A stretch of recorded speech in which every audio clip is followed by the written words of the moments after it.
ചേട്ടാ ചക്ക കൊടുക്കാനുണ്ടോയെന്നൊക്കെ ചോദിച്ചപ്പോൾ മെസ്സേജ് കുറേ വരുന്നുണ്ട് കേട്ടോ.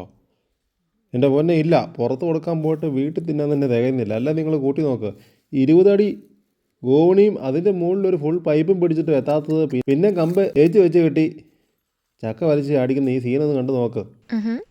അപ്പോൾ വീട്ടിലെ ചക്കയോടുള്ള ഒരു ദാരിദ്ര്യം നിങ്ങൾക്ക് മനസ്സിലാവുമല്ലോ. അഥവാ ഉണ്ടാകുന്ന കാലത്ത് നിങ്ങളെ പരിഗണിക്കാതെ പുറത്ത് ഒരിടത്തും കൊടുക്കത്തില്ല.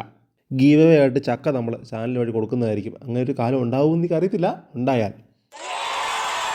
എനിവേ, ആ തുഞ്ചത്ത് കിടന്ന ഇണ്ടൻ ചക്ക താഴെ ചാടി ശിരസ് പിളർന്ന് അന്തരിച്ച കൈസ്. പിന്നെ 100 കഷ്ണമായി പോയി. പിന്നെ അത്ര മുഖത്ത് ചാടിയതല്ലേ. ഇത്രയും വലിയ ചക്ക ചാടിയിട്ട് ഒരു കുലുക്കില്ല അവർ നിൽക്കുന്നുണ്ടോ? കൊട്ടപ്പായിയേ.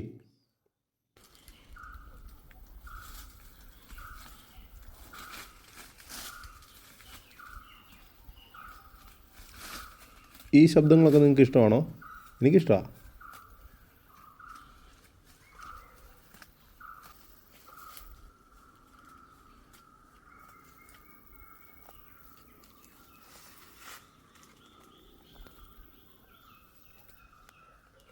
പിന്നെ നമ്മളിങ്ങനെ നിൽക്കുമ്പോൾ ഡീസൻ്റാണ്. ഒന്ന് തിരിഞ്ഞിട്ട് വന്നു കഴിഞ്ഞാൽ ഉണ്ടല്ലോ, ഐ വാണ്ട് പ്രോബ്ലംസ്. അതാണ് അവൻ്റെ നിലപാട്. എങ്ങനെയെങ്കിലും ചുറ്റിക്കിട്ടി നിൽക്കത്തുള്ളൂ കേട്ടോ. എന്നാ അഴിച്ചു വിട്ടെ. ചക്ക വേവിച്ച് തിന്നുന്ന കാണിക്കുന്നില്ല. എത്രയെന്ന് വെച്ചിട്ട് നമ്മൾ പ്രാക്ക് മേടിക്കുന്നത് അതുകൊണ്ടാണ്. Goodbye.